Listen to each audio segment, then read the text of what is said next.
El INE ordena a la ministra Loretta Ortiz eliminar publicaciones por violar reglas de campaña judicial. La presidenta Sheinbaum propondrá periodo extraordinario en el Congreso para discutir leyes sobre desapariciones. Van por el billón. Gobierno lanza plan histórico de vivienda digna para todos. Silencio fiscal. Ningún aspirante judicial ha presentado su 3 de 3. Más de 38,000 hectáreas afectadas por incendios forestales en México. Noboa reelecto. Ecuador apuesta por la mano dura en medio de la crisis. En más del mundo, Europa endurece su postura. La Unión Europea alista su 17º paquete de sanciones contra Rusia tras ataque en Sumi. Científicos rusos analizan restos de cría de mamut hallada en Siberia. Y las letras del mundo, sí, particularmente de la literatura latinoamericana, de lo que se conoció como el boom, están de luto. Muere Mario Vargas Llosa, Premio Nobel de Literatura. Estas y otras noticias más aquí en Eje Central Noticiero, justo en el centro de la información.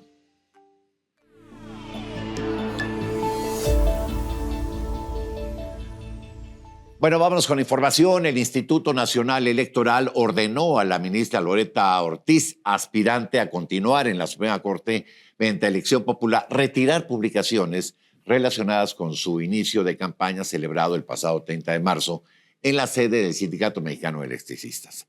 La Comisión de Quejas y Denuncias determinó que el evento no se ajustó a los lineamientos establecidos para foros de debate o mesas de diálogo autorizados por el árbitro electoral y concluyó que su difusión podría generar una ventaja indebida en la contienda. El INE también resolvió que el ESME, el Sindicato Mexicano de Electricistas, debe eliminar los contenidos compartidos en plataformas como YouTube, redes sociales y páginas web. Las investigaciones por presunto uso indebido de recursos públicos o privados quedan bajo la jurisdicción del Tribunal Electoral del Poder Judicial de la Federación. Los temas, la presidenta de México, la doctora Sheinbaum, anunció que podría solicitar al Congreso de la Unión un periodo extraordinario de sesiones para discutir las leyes secundarias relacionadas con la crisis de desapariciones en México, ante la posibilidad de que no se presenten antes de que finalice el periodo ordinario a finales de abril.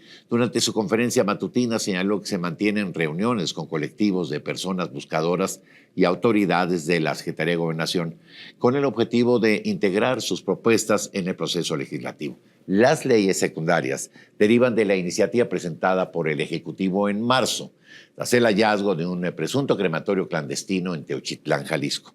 El plan incluye reformas para crear una base única de información forense, fortalecer la Comisión Nacional de Búsqueda y establecer la CURP como identificador único con dependencias públicas.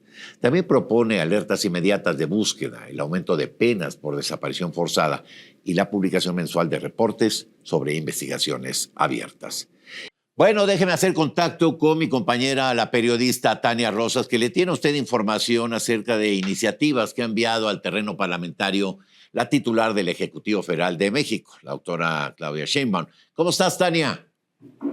¿Qué tal, Enrique Auditorio? Efectivamente, bueno, pues les comento que Claudia Sheinbaum ya rompió el récord de iniciativas enviadas al Congreso y que le fueron aprobadas tanto por la Cámara de Diputados como por el Senado. Y bueno, te comento que en sus primeros 6 meses de gobierno, Claudia Sheinbaum ha enviado al Congreso 33 iniciativas presidenciales, de las cuales le han aprobado 29, o sea, el 88% de sus iniciativas. Esto, bueno, pues ya le ganó la presidenta a los expresidentes Andrés Manuel López Obrador, Enrique Peña Nieto, Felipe Calderón y Vicente Fox. Te comento que Andrés Manuel López Obrador envió 7 iniciativas en sus primeros 6 meses de gobierno, de las cuales 5 le fueron aprobadas. Enrique Peña Nieto envió 19 iniciativas en este primer semestre de su gobierno, 19 de las cuales pues le fueron aprobadas. Felipe Calderón envió 23 y le aprobaron 19, y Vicente Fox envió 27, que tenía el récord, pero bueno, Sheinbaum ya le ganó. De estas 27, 25 fueron aprobadas por el Congreso. Y bueno, es importante mencionar que Claudia Sheinbaum también rompió este récord de iniciativas enviadas al Congreso, pero que son reformas constitucionales. Esto quiere decir que no solamente le fueron aprobadas por la Cámara de Diputados y el Senado, sino por la mayoría de los congresos locales y se publicaron en el Diario Oficial de la Federación. De las 33 de Claudia Sheinbaum, bueno, pues 2 están todavía pendientes en la Cámara de Diputados porque son referentes a seguridad y hay una que está en el Senado, está en las comisiones del Senado porque tienen que ver con desaparición. Se está consultando a las madres buscadoras y a los colectivos para revisar esto. Una además la bajó Claudia Sheinbaum de pues, la lista. La del ISSSTE, pues, exactamente, porque bueno, vimos a la coordinadora de trabajadores de la educación que estuvo, bueno, que está protestando por esta iniciativa que ya retiró la presidenta. Pero bueno, estas son las iniciativas que ha presentado Claudia Sheinbaum. En el primer lapso de su gobierno, bueno, pues se caracterizó sobre todo por las iniciativas que heredó el presidente López Obrador, ¿no? Pero estas no las contamos, estas son de López Obrador, pero sí contamos las reformas legales, bueno, las leyes secundarias que se hicieron a raíz de las constitucionales de López Obrador, que tiene que ver, por ejemplo, con la desaparición de órganos autónomos o la reforma al Poder Judicial, indudablemente, que fue una de las primeras que presentó la presidenta. Enrique. A ver, entonces, ¿el número es cuál? ¿Cuántas, Tania? Envió 33, 29 33. Ya fueron aprobadas, 88%. Es decir, estamos hablando de en promedio una cada 6 días, más o menos, en estos 180 días de gobierno. Aproximadamente. Fíjate, bueno, pues sin duda alguna muy activa en términos de iniciativas ha estado la presidencia de la República. Bueno, pues vamos a ver, efectivamente tienes razón cuando mencionas que ha habido un promedio muy alto de aceptación y mencionas también el tema de los congresos de los estados, donde no se han atorado. Finalmente hay que recordar que la mayoría de los congresos de los estados del país también tienen, digamos, pues una mayoría parlamentaria morena junto con los partidos que la apoyan en esta alianza legislativa, en esta alianza parlamentaria, que es el Partido Verde y el Partido del Trabajo. Bueno, muy interesante el enfoque de esta información que nos das, Tania. Te agradezco mucho y bueno, pues vamos a seguir viendo si el ritmo se mantiene, ¿no? Ahí vienen otros temas importantes. Sí, a lo largo del año creo que tendremos un caudal todavía sustantivo de iniciativas del Ejecutivo. Bueno, por lo pronto agradezco. Gracias, Tania. Tania Rosas. Buen día. Y mire, la presidenta de la República presentó el programa Vivienda para el Bienestar con la meta de construir más de 1 millón de viviendas durante su administración. Las viviendas tendrán un mínimo de 60 metros cuadrados, lo que las hace mucho más grandes de las que se construían, y 3 recámaras, con acceso a todos los servicios y ubicadas cerca de hospitales y escuelas. El programa prioriza a mujeres, jefas de familia, jóvenes, población indígena, adultos mayores y personas con discapacidad. La primera fase inició en Baja California Sur con la construcción de 37.500 viviendas. Además, implementaron reformas en el Infonavit y el Foviste para que, además de otorgar créditos, puedan construir y rentar viviendas.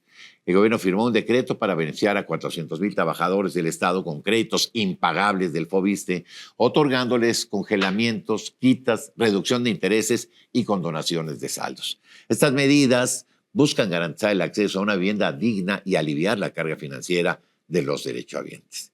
Bueno, mire, vamos a otros asuntos. A una semana de que arrancara oficialmente las campañas para renovar el Poder Judicial, pues un tema preocupante y un dato preocupante. Ni uno solo de los más de 5,000 candidatos ha hecho pública su declaración 3 de 3, la patrimonial, la de interés y la fiscal. Aunque la presentación no es obligatoria por ley, organizaciones civiles como Transparencia Mexicana pues consideran que este acto voluntario es clave para mostrar un verdadero compromiso con la rendición de cuentas y la lucha contra la corrupción. Eduardo Bojorquez, director de Transparencia Mexicana, señaló que esta omisión podría deberse pues a lo mejor más al desconocimiento del proceso que a una negativa consciente. Sin embargo, advierte que la falta de transparencia deja a los votantes sin información esencial sobre el perfil de quienes aspiran a impartir justicia en el país. Los ciudadanos tienen derecho a saber, pues, a quiénes le están confiando el sistema judicial, ¿sí? Y yo le diría a usted que me parece que si no es obligatoria, digamos, jurídicamente, pues tendría que ser en el ánimo de presentarse como personas fiables para encargarles una responsabilidad de este tamaño, ¿no? Bueno, y en otros temas, la Coordinación Nacional de Protección Civil informó que actualmente se registran 114 incendios forestales activos en 23 entidades federativas de México. Estos siniestros han afectado más de 38,000 hectáreas, incluyendo 20 áreas naturales protegidas. Los estados con mayor número de incendios son Chihuahua, Michoacán, Oaxaca, Guerrero y Morelos. Las condiciones climatológicas han contribuido a la propagación de los incendios. Mire, según el Servicio Meteorológico Nacional, entre el 1 de enero y el 6 de abril de este año, se acumuló un promedio de 41,3 milímetros de precipitación, lo que representa un déficit grande, le hablo de más del 30%, en comparación con el promedio histórico del mismo periodo. Además, al 31 de marzo, el 42,8% del territorio nacional presentaba condiciones de sequía que van de moderada a excepcional, especialmente en el norte y noreste del país. Y bueno, déjeme ir con mi compañero Gustavo Sánchez hasta la redacción de Eje Central. Le tiene información de la mañanera del pueblo que encabeza la presidenta Sheinbaum. Adelante, Gustavo.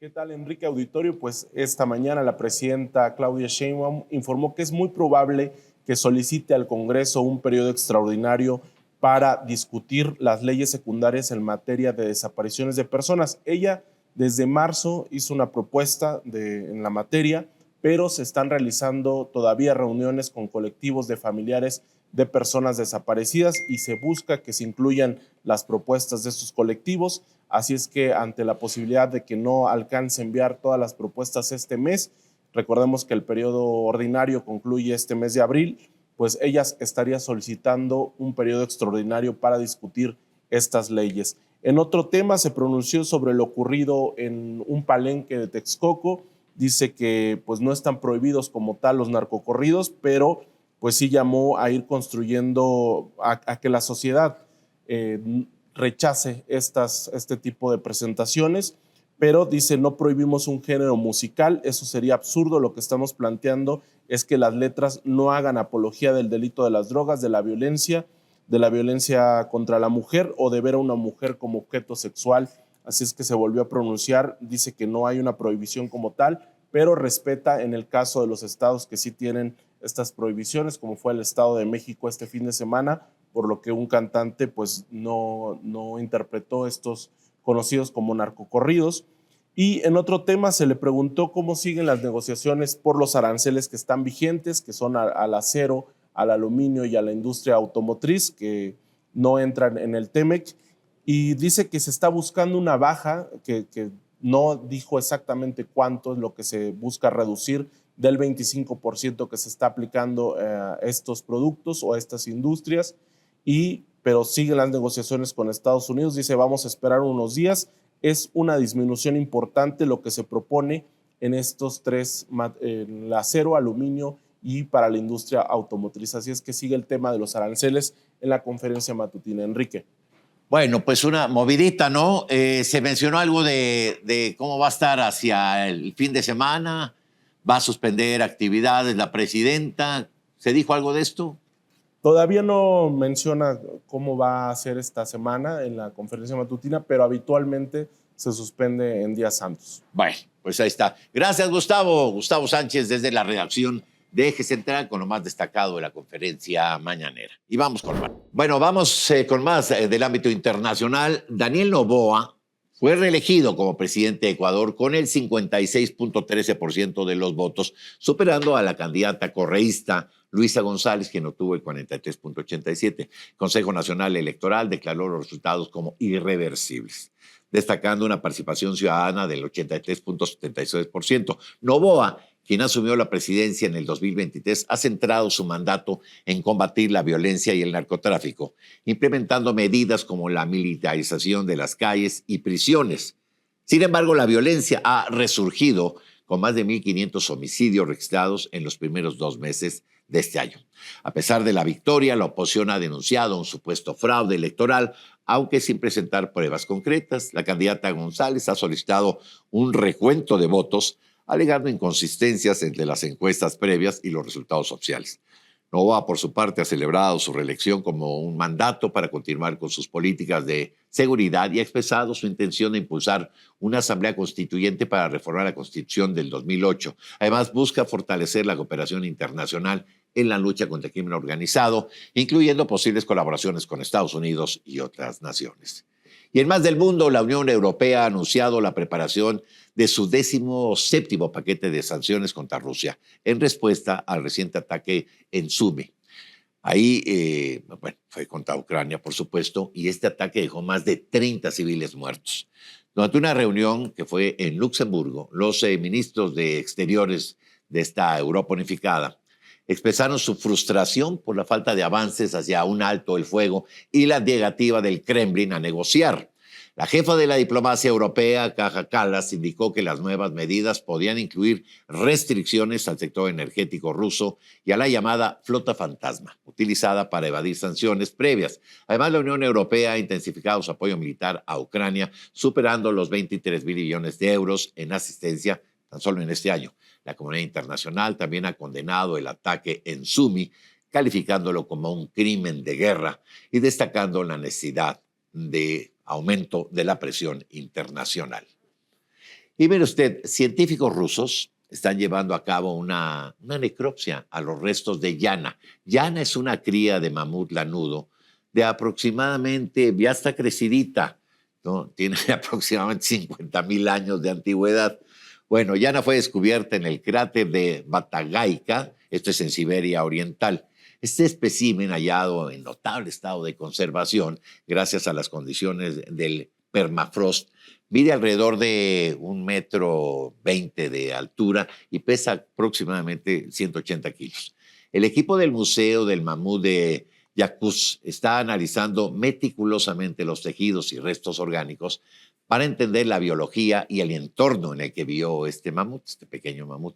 El análisis de Yana permitirá obtener información valiosa sobre la fauna prehistórica y el entorno ecológico de aquella época. Los investigadores esperan que este hallazgo contribuya significativamente al conocimiento sobre la vida en la edad de hielo y proporcione datos relevantes para estudios paleogenéticos y de conservación.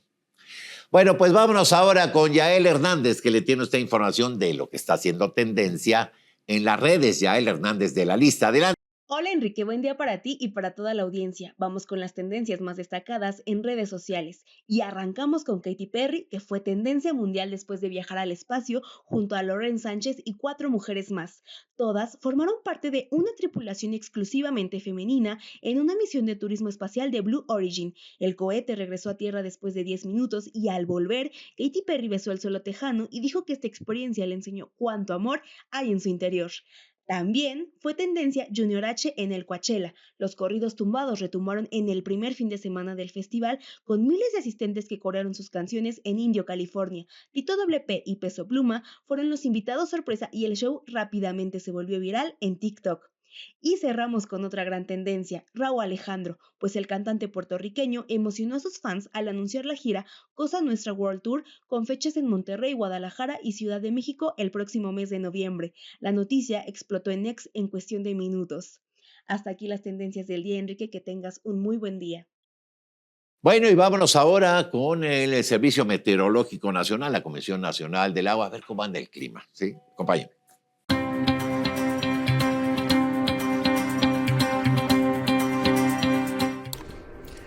El Servicio Meteorológico Nacional le da el pronóstico del tiempo. Durante este día, una circulación anticiclónica en niveles medios de la atmósfera y el bajo contenido de vapor de agua mantendrán escaso potencial de lluvia y ambiente caluroso a muy caluroso durante la tarde en gran parte de la República Mexicana, con temperaturas máximas de 40 a 45 grados Celsius en zonas de Chihuahua, Durango, Sinaloa y Guerrero.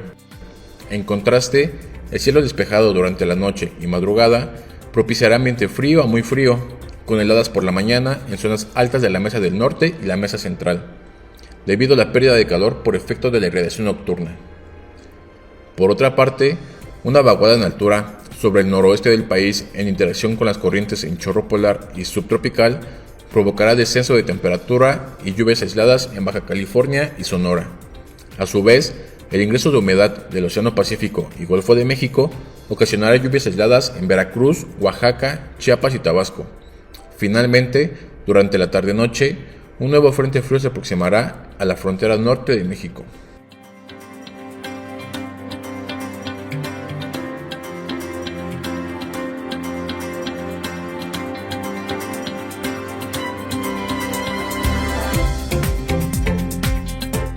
Bueno, ya nos vamos, ya nos vamos. Gracias por habernos acompañado en una emisión más de Eje Central Noticiero, justo en el centro de la información. Nos despedimos con una de las imágenes. Vamos a tener esta semana, ya nos anunció nuestra productora, Ani Flores, imágenes de China. Miren nada más. Este es Shanghái. Este río que la atraviesa es el Huangpu, ¿sí? Y este es uno de los, bueno, es la ciudad más grande de China, ¿no? Y mire que para que sea la ciudad más grande de China, que tiene 1.300 millones de habitantes, pues se necesita, ¿no? Es uno de los centros financieros más importantes del mundo y es la ciudad más grande de este país. Ahí lo dejo con la asombrosa imagen de esta China del siglo XXI.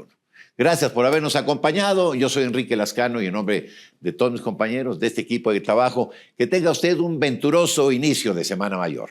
Buenas tardes y hasta mañana.